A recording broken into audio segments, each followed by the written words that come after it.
इस after session में हम ब्लड को कंटिन्यू करेंगे और पढ़ेंगे white blood cell. White blood cell को हम ल्यूकोसाइट्स कहते हैं। इस टॉपिक में आज हम देखेंगे कि वाइट ब्लड सेल कहाँ पे बनते हैं। बनते तो ये बोन मैरो में हैं, इसकी कितनी टाइप्स हैं और कितनी टाइप्स की बिना पर आगे इसके मुख्तलिफ़ तरह के कैसे फंक्शन परफॉर्म करते हैं और बॉडी के लिए ये क्यों ज़रूरी हैं। ठीक है, तो चलते हैं आगे इसकी टाइप्स की तरफ। सबसे पहले हम टाइप्स पढ़ेंगे। वाइट ब्लड सेल को ल्यूकोसाइट्स कहते हैं। वाइट ब्लड सेल असल में कलरलेस होते हैं। ठीक है, अब कोई चीज़ कलरलेस हो तो उसको हम कैसे आइडेंटिफाई कर सकते हैं, इस वजह से हम बायोलॉजिकल टर्म में इसको वाइट कह देते हैं। ठीक है, अब वाइट ब्लड सेल की जो कलरलेस क्योंकि होते हैं, अब इसको प्रॉपर्टीज़ को पढ़ने के लिए, आइडेंटिफाई करने के लिए, इसके मुख्तलिफ अनासर को पढ़ने के लिए हम इसको आइडेंटिफाई करते हैं। ठीक है, तो आइडेंटिफाई कैसे होते हैं कि जब इस पर कोई डाई हम इसको स्टेन करेंगे। अब जब इसके कोई डाई एक्ट करते हैं तो क्या होता है कि इसमें जब जो इसके ग्रैन्यूल्स होते हैं, अब जिनमें ग्रैन्यूल्स होते हैं वो डाई ऑब्टेन कर लेते हैं और स्टेन हो जाते हैं, जिसको हम ग्रैन्यूल्स की वजह से ग्रैन्युलोसाइट्स कहते हैं। अब जिनमें ग्रैन्यूल नहीं होते तो ग्रैन्यूल नहीं होंगे तो वो स्टेन नहीं होंगे और कोई कलर शो नहीं करेंगे, इसको हम ए ग्रैन्युलोसाइट्स कहते हैं। और इसमें अब डाई ना शो करने की वजह से मतलब उसमें ग्रेन्स नहीं हैं, और ग्रेन्स नहीं हैं तो उसको क्या कहते हैं, ए ग्रैन्युलोसाइट्स। अब ग्रैन्युलोसाइट्स की आगे फर्दर 3 टाइप्स हैं। ठीक है, इओसिनोफिल्स, बेसोफिल्स और न्यूट्रोफिल्स। सबसे पहले इओसिनोफिल्स। अब जो इओसिनोफिल होता है ये एक डाई होती है जिसको इओसिन कहते हैं, जो कि एसिडिक होती है, और इस वजह से क्या होता है कि इसको जब स्टेन करते हैं एसिडिक डाई से तो ये वो वाले ग्रैन्युलोसाइट होते हैं जो कि कलर शो करते हैं ऑरेंज रेड कलर। अब इओसिन 2 वर्ड से मिलकर बन गया है। इओसिन डाई की वजह से जो कि एसिडिक होती है, और फिल्स मतलब लव। अब इसको इओसिनोफिल्स डाई की वजह से कहते हैं, जो कि इसको एक ख़ास कलर देती है जो कि ऑरेंज रेड कलर होता है। अब ये नीचे दिखाया गया है कि ये वो हैं जिनमें ग्रैन्यूल्स भी हैं। वो कौन से ग्रैन्यूल्स हैं, वो ऑरेंज कलर शो करते हैं। अब इसमें जो न्यूक्लियस की बात करें, क्योंकि ये डब्ल्यू बेसिस न्यूक्लियस रखते हैं, ये न्यूक्लिएटेड होते हैं। अब इसमें न्यूक्लियस होगा। अब जितने भी हम डब्ल्यू बेसिस की टाइप्स या फर्दर उसकी जो पढ़ेंगे तो उनमें न्यूक्लियस होगा। आया कि वो ग्रैन्युलोसाइट्स है या ए ग्रैन्युलोसाइट है, ये बात की बात है, लेकिन इसमें न्यूक्लियस होगा। ठीक है, तो एओसिनोफिल्स में न्यूक्लियस होता है और ये हेडफोन की तरह होता है। ठीक है, ये हेडफोन की तरह आपको नज़र आ रहा होगा। इसमें 2 लोब्ड होते हैं। अब 2 लोब्ड की बिना पर हम इसको क्या कहते हैं, by lobed nucleus. By lobed मतलब बाई मतलब 2 और लोब्ड मतलब लोब। 2 lobe nucleus. अब न्यूक्लियस क्या है, 2 लोब्ड रखता है। ठीक है, अब ये न्यूक्लियस तो नहीं है लेकिन फिर भी मतलब ये न्यूक्लियस 2 लोब की तरह होता है, इसकी वजह से हम बाई लोब्ड कहते हैं। अब ये जो ऐसे स्टेन करते हैं तो क्या कलर शो करते हैं, ऑरेंज रेड कलर। आगे जो बेसोफिल्स हैं, बेसोफिल जिसकी फर्दर ग्रैन्युलोसाइट की टाइप है, इसको कहते हैं बेसोफिल। अब बेसोफिल 2 वर्ड से, बेसो और फिल। अब बेसो निकला है बेसिक डाई से और फिल मतलब है लव, मतलब लवर। अब वो जो बेसिक डाई से स्टेन हो जाते हैं और कलर ऑब्टेन करते हैं, कलर कौन सा शो करते हैं, से ब्लू कलर शो करते हैं। ठीक, बेसोफिल ब्लू कलर शो करते हैं और ये न्यूक्लियस रखता है। ठीक है, इसमें 2 से ज़्यादा न्यूक्लियस होते हैं जिसको हम बाईलोब या ट्राइलोब कह सकते हैं। ठीक है, इसका जो न्यूक्लियस होता है वो इससे थोड़ा सा मुख्तलिफ होता है और तो बड़ा होता है। ठीक है, आगे बात करते हैं न्यूट्रोफिल्स की। अब एक तो थे जो एसिडिक डाई से हो गए, दूसरे थे बेसिक डाई से। अब ये होते हैं उसमें उसका जो उन्होंने एग्जामिन किया तो कुछ बच गए। इन्होंने देखा कि कुछ बच गए सेल ग्रैन्युलोसाइट्स। अब वो ग्रैन्युलोसाइट्स दोनों डाई शो कर रहे थे, एक तो ऑरेंज भी और एक ब्लू भी। इन्होंने देखा कि यार अब दोनों डाइस शो करते हैं तो इसको क्या नाम करें, एसो बेसोफिल तो रख नहीं सकते। उन्होंने कहा ये न्यूट्रल हैं, मतलब अगर इनको एसिडिक मीडियम में रखें तब ये उसके जैसे हो जाते हैं, वो बेसिक में रखें तो ये बेसिक हो जाते हैं। अब दोनों डाइस की बिना पर हम इसको न्यूट्रोफिल्स कहते हैं। ठीक है, बात करें तो इसमें जो न्यूक्लियस है वो काफ़ी ज़्यादा लोब्स, इसकी जो न्यूक्लियस की जो प्रोडक्शन है या उसकी जो शक्ल सूरत है वो उसके मैच्योरेशन के हिसाब से कैसे ये मैच्योर होते हैं। अब जब छोटा होगा तो 1 होगा, अगर 2 हो जाए, जैसे जैसे बड़ा होता जाएगा तो ज़्यादा से ज़्यादा न्यूक्लियस बनाता जाता है। ठीक है, आगे पॉलीमॉर्फो, इसको इस वजह से पॉलीमॉर्फो न्यूक्लियर ल्यूकोसाइट्स कहते हैं, क्योंकि इसकी जो पॉली मतलब मैनी, मॉर्फो मतलब शक्लो सूरत, न्यूक्लियस मतलब न्यूक्लियस की। अब इसमें जो न्यूक्लियस की जो शक्ल सूरत है वो बहुत ज़्यादा तब्दील होती जाती है जैसे जैसे न्यूक्लियस का जो लोब्स हैं वो बढ़ते जाते हैं, इसलिए इसे पॉलीमॉर्फो न्यूक्लियोसाइड्स कहते हैं ग्रैन्युलोसाइट्स की तरफ। कि एक ग्रैन्युलोसाइट्स वो ग्रैन्युलोसाइट है जिसमें अब ग्रैन्यूल्स नहीं होते, इसमें ग्रैन्यूल्स नहीं होंगे, ठीक है, ये ब्लैक एंड वाइट होते हैं, ठीक है। मोनोसाइट्स और लिम्फोसाइट्स, आगे देखते हैं इसकी जो परसेंटेज, ठीक है। ग्रैन्युलोसाइट्स और एग्रैन्युलोसाइट्स उनकी शक्ल सूरत के हिसाब से। आगे ग्रैन्युलोसाइट की 3 अक़साम हैं, एओसिनोफिल्स, बेसोफिल्स और न्यूट्रोफिल्स, और एग्रैन्युलोसाइट्स की आगे 2 टाइप्स हैं जिसको मोनोसाइट्स और लिम्फोसाइट्स कहते हैं। अब जो एओसिनोफिल्स होते हैं ये 2 से 3% होते हैं, ठीक है, और बेसोफिल जो होते हैं 0.5 से 1% होते हैं सिर्फ, और जो न्यूट्रोफिल्स होते हैं ये लार्ज क्वांटिटी में होते हैं जिसको 60 से 65%। जो आगे एग्रैन्युलोसाइट्स की जो परसेंटेज है वो मोनोसाइट जो होते हैं वो 6 से 8% होते हैं, जो लिम्फोसाइट्स हैं ये 20 से 25%।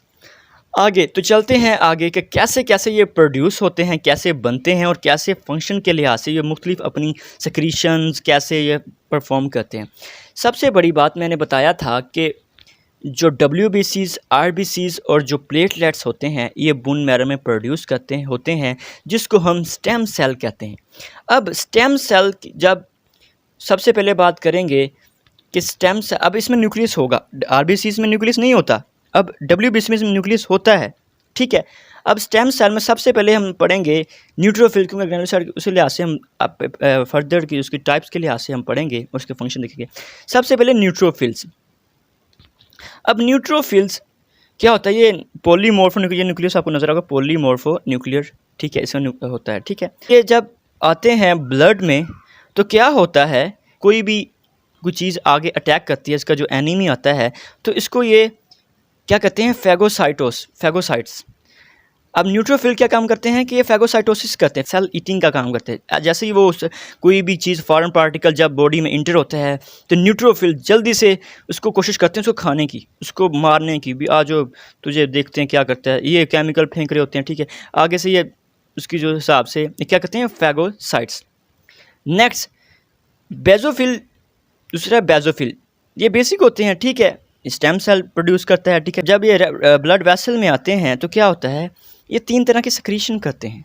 सबसे पहले बात ये कर लूँ कि जब इसको स्टेम सेल से जब इसको आते हैं ब्लड वेसल में तो इसको बेसोफिल कहते हैं, और जब ये टिश्यू में जाते हैं तो उसको मास्ट सेल कहते हैं। अब क्या होता है कि बेसोफिल जब ब्लड वेसल में आते हैं तो 3 तरह की सेक्रीशन करते हैं, हेपारिन और दूसरा हिस्टामाइंस, और एक तीसरी प्रोडक्शन होती है।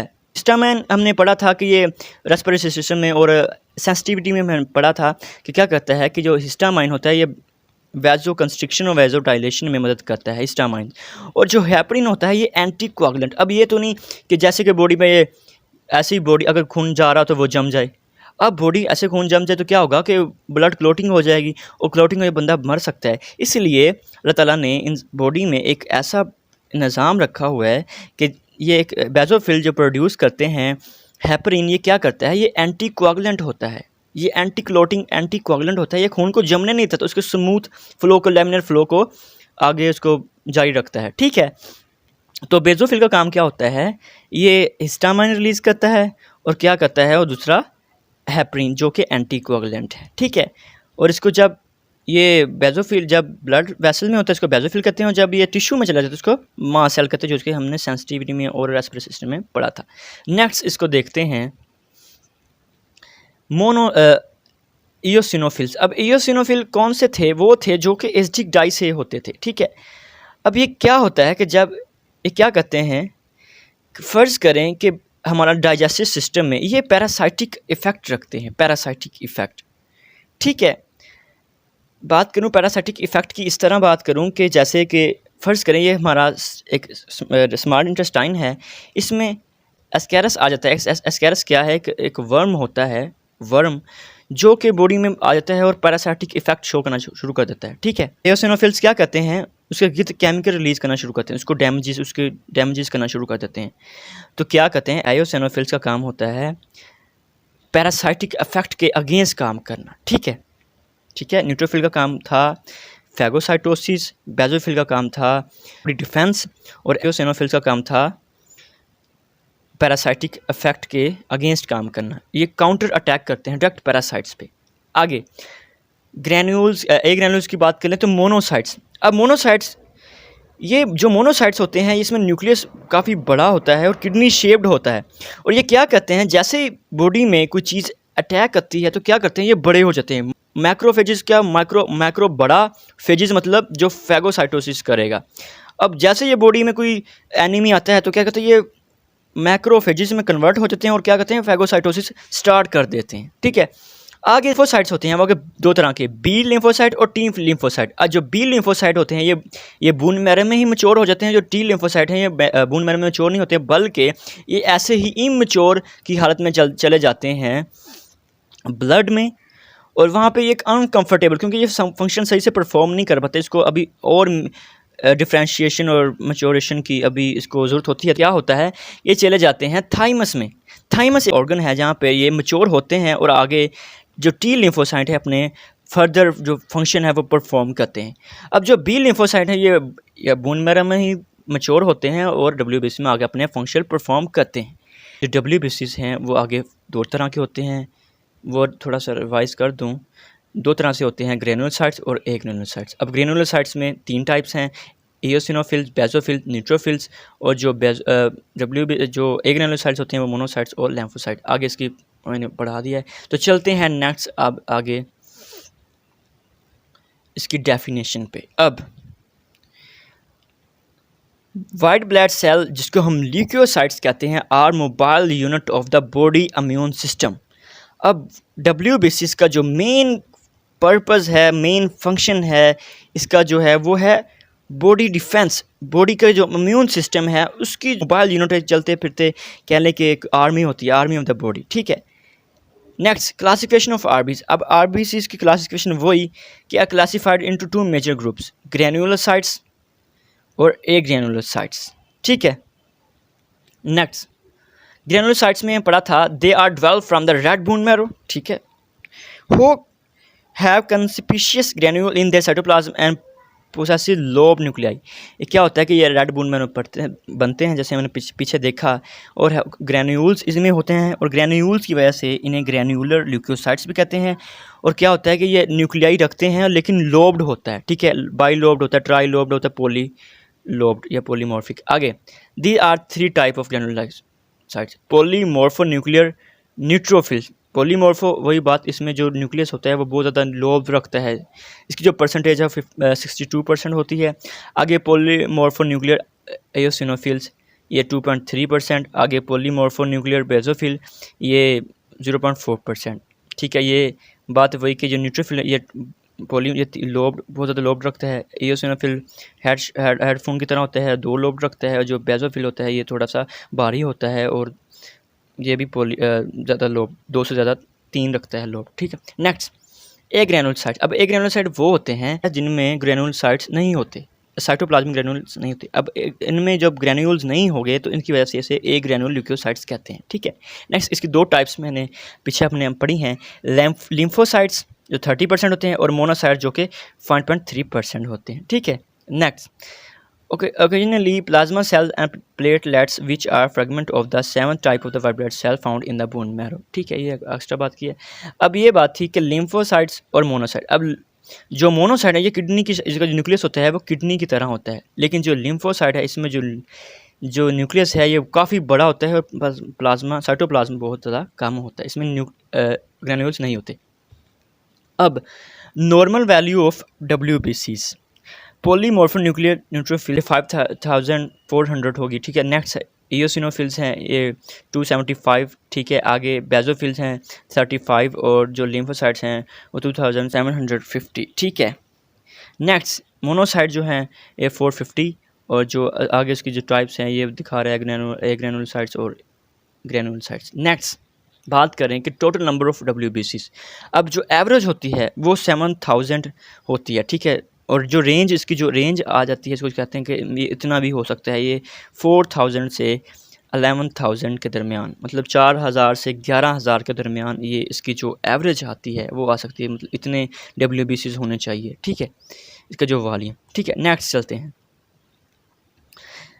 अब फीचर ऑफ डब्ल्यूबीसीज। अब WBCs का क्या फीचर है, मतलब क्या उसमें होता है, केमिकल नेचर क्या है, लाइफ स्पैन क्या है, इसको देखेंगे।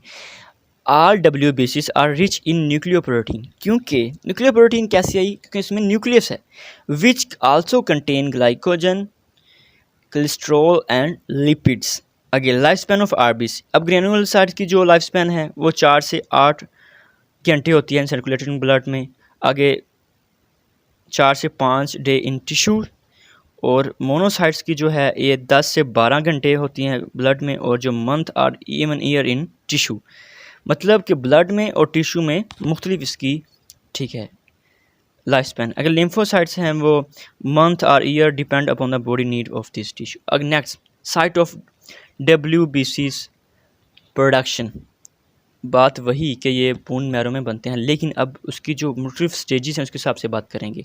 WBCs इन फीटस, अब जो फीटस होता है, ठीक है, उसमें क्या होता है कि WBCs are develop from the mesoderm of the yolk sac. अब जो उसका जो जाइगोट का जो यॉक, वहाँ से इसकी प्रोडक्शन स्टार्ट हो जाती है, ठीक है। नेक्स्ट, जब ये आफ्टर बर्थ, जब बर्थ हो जाती है तो क्या होता है, ये बोन मैरो में बनते हैं, ये तो हमें पता है, ठीक है। ग्रेनुलोसाइट्स हैं, मोनोसाइट्स है, लिम्फोसाइट, ठीक है। लिम्फ टिश्यू में क्या होता है कि lymph tissue and plasma cell are produce mainly in the various lymphogenous organ including the lymph node, thymus, spleen and tonsils. अब ये मुख्तलिफ जो लिम्फ टिश्यू में भी इसकी प्रोडक्शन होती है। अब कैसे कि लिम्फ नोड, अब लिम्फेटिक सिस्टम में का सिस्टम जो ये भी डिफेंस में आ जाता है, ठीक है। यहाँ पे भी T लिम्फोसाइट, B लिम्फोसाइट चाहिए होते हैं, तो इस वजह से वहाँ पे भी इसकी प्रोडक्शन हो रही होती है, ठीक है। आगे फंक्शन ऑफ RB कि RBCs को हम क्यों बॉडी में क्यों प्रोड्यूस करती है और ये क्या क्या फंक्शन परफॉर्म करते हैं, ठीक है। फैगोसाइटोसिस, सबसे बड़ी बात, this is the process by which neutrophils, में से बात की कि ये फैगोसाइटोसिस न्यूट्रोफिल्स करते हैं। एंड माइक्रोफेजिस में कहता है एयोसिनोफिल, जो माइक्रोफेज होते हैं बड़ा से होते हैं और सेल्स को इंगुलफ करते हैं और डिस्ट्रॉय कर देते हैं, और जो भी मतलब आगे वो कोई भी फॉरेन पार्टिकल हो, जैसे कि वायरस हो, बैक्टीरिया हो, उसको इंगुलफ करते हैं, और इसको इंगुलफ को क्या कहते हैं, फाइगोसाइटोसिस, मतलब engulf or the eating of the foreign particle in response to immune system is called phagocytosis. Next, phagocytosis occur by both neutrophils और monocytes when bacteria invite both. अब मोनोसाइट की वो बात कर रहा था कि मोनोसाइट को हम क्या कहते हैं, मोनोसाइट्स को हम कहते हैं कि ये जो होते हैं बहुत ज़्यादा जॉइंट होते हैं, ठीक है, बॉडी में, जिसको हम मैक्रोफेजिस कहते हैं। अब मैक्रोफेजिस में बात की कि न्यूट्रोफिल को तो फाइगोसाइटोसिस, मैक्रोफेज की बात की थी कि ये भी फाइगोसाइटोसिस कहते हैं, ठीक है। अब एंटीबॉडी फॉर्मेशन, एंटीबॉडी कैसे बनेगी, इसका सबसे बड़ा काम होता है ये lymphocytes from beta and gamma fraction of serum globin, ठीक है।